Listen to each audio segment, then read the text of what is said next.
একটি ঠান্ডা অন্ধকার রাত প্রশান্ত মহাসাগরের মাঝখানে অবস্থান করছে আমেরিকার সবচেয়ে শক্তিশালী যুদ্ধজাহাজ ইউএসএস গার্ডিয়ান। রাডারে কোনো সংকেত নেই, সমুদ্র শান্ত, বাতাস স্থির। কিন্তু হঠাৎ জাহাজের নিচ থেকে ভেসে ওঠে এক অজানা শব্দ, ধাতব ঘর্ষণের মতো, যেন বিশাল কিছু সমুদ্র তলদেশ থেকে উপরে উঠছে। ক্যাপ্টেন রিচার্ড চেঁচিয়ে ওঠেন, সোনার টিম, আইডেন্টিফাই দ্যাট সাউন্ড। স্ক্রিনে এক মুহূর্তে দেখা যায় অদ্ভুত নীল ছায়া, তারপর সব অন্ধকার। রাডার এখন দেখাচ্ছে এক অজানা বস্তুর নড়াচড়া, কিন্তু তা কোনো আন্তর্জাতিক কোড অনুসরণ করছে না। সোনার টিম বলে, sir, it's moving against the current, অর্থাৎ স্রোতের বিপরীতে চলা অসম্ভব কিছু। কেউ বলে হয়তো এটি একটি রাশিয়ান সাবমেরিন, কিন্তু শনাক্ত করা যাচ্ছে না। অদ্ভুত বিষয় হলো, সেই সাবমেরিনের তাপমাত্রা আশেপাশের পানির চেয়ে অনেক ঠান্ডা, প্রায় জমে যাওয়ার মতো। রাত ৩টে, জাহাজের নিচে সমুদ্রের গভীরে জ্বলে ওঠে এক অদ্ভুত নীল আলো। দেখে মনে হয় যেন কোনো জীবন্ত জিনিস, কিন্তু মেটালিক আভা ছড়িয়ে দিচ্ছে চারপাশে। জাহাজের ক্যামেরায় দেখা যায় সাবমারিনের উপরের অংশে কোনো দেশীয় পতাকা নেই, আর সবচেয়ে আশ্চর্যের বিষয়, তার উপর খোদাই করা আছে কিছু অপরিচিত চিহ্ন, যা কোনো ভাষার সঙ্গেই মেলে না। জাহাজের এক সিগন্যাল অপারেটর হঠাৎ বলে ওঠে, captain, we are receiving a voice transmission from under the sea. Record করা হয় সেই ভয়ানক কণ্ঠ। একজন রাশিয়ান নাবিকের মতো শোনায়, কিন্তু ভাষা বিকৃত, টুকরো টুকরো, মাঝে মাঝে ইংরেজি শব্দ।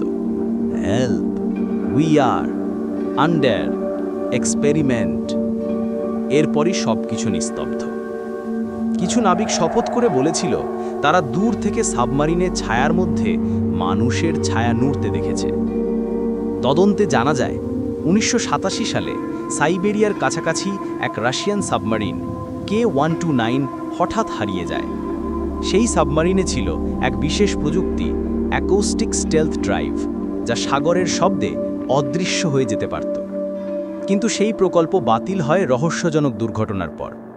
সাবমেরিন সহ ৯৮ জন নাবিক নিখোঁজ হয়ে যায়, কোনো ধ্বংসাবশেষও কখনো পাওয়া যায়নি। তারা কি সত্যিই হারিয়ে গেছিল, নাকি কোনো অজানা শক্তি তাদের আটকে রেখেছিল? বিজ্ঞানীরা বলেন সমুদ্রের গভীরে এমন জায়গা আছে যেখানে সময়ের প্রবাহ বিকৃত হয়। সম্ভবত K-129 সেই সময়ের ফাঁদে আটকে ছিল, আর আজ হঠাৎ তা বেরিয়ে এসেছে। ইউএসএস গার্ডিয়ানের ক্যাপ্টেন সন্দেহ করেন এটি হয়তো সময়ের সীমানা পেরিয়ে আসা একটি ঘোস্ট সাবমেরিন। হঠাৎ সাবমেরিনটি উঠে আসে পানির উপর। জাহাজের সব আলো নিভে যায়, কম্পন শুরু হয়। ক্যামেরায় দেখা যায় সেই সাবমেরিনের দরজা খুলে যাচ্ছে, আর ভিতর থেকে বেরিয়ে আসছে এক মানবাকৃতি ছায়া, কিন্তু তার মুখে কোনো জীবনের ছাপ নেই। সে দাঁড়িয়ে থাকে কয়েক সেকেন্ড, তারপর পানিতে মিশে যায় অদ্ভুত আলোর মধ্যে। পরের মুহূর্তেই সাবমেরিন অদৃশ্য হয়ে যায়, কোনো ঢেউ, কোনো শব্দ, কিছুই না। পরদিন মার্কিন নৌবাহিনীর রিপোর্টে বলা হয়, নো আনআইডেন্টিফাইড ভেসেল ডিটেক্টেড, কিন্তু ব্ল্যাক বক্সে পাওয়া যায় একটি শেষ রেকর্ডিং।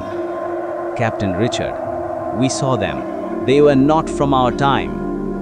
এরপর সেই রেকর্ডিং নিজেই মুছে যায়, যেন কেউ বা কিছু তা মুছে দিয়েছে। শেষ দৃশ্যে দেখা যায় সমুদ্রের গভীরে ভাসছে একটি ধাতব প্লেট, যেখানে রুশ ভাষায় লেখা মি এসচো জীবা, অর্থাৎ বাংলায় অর্থ, আমরা এখনো বেঁচে আছি। সমুদ্র শুধু জল নয়, সেখানে লুকিয়ে আছে সময়, ইতিহাস, আর হয়তো অন্য এক বাস্তবতার দরজা, যে দরজা একবার খুলে গেলে ফেরত আসা আর সম্ভব নয়।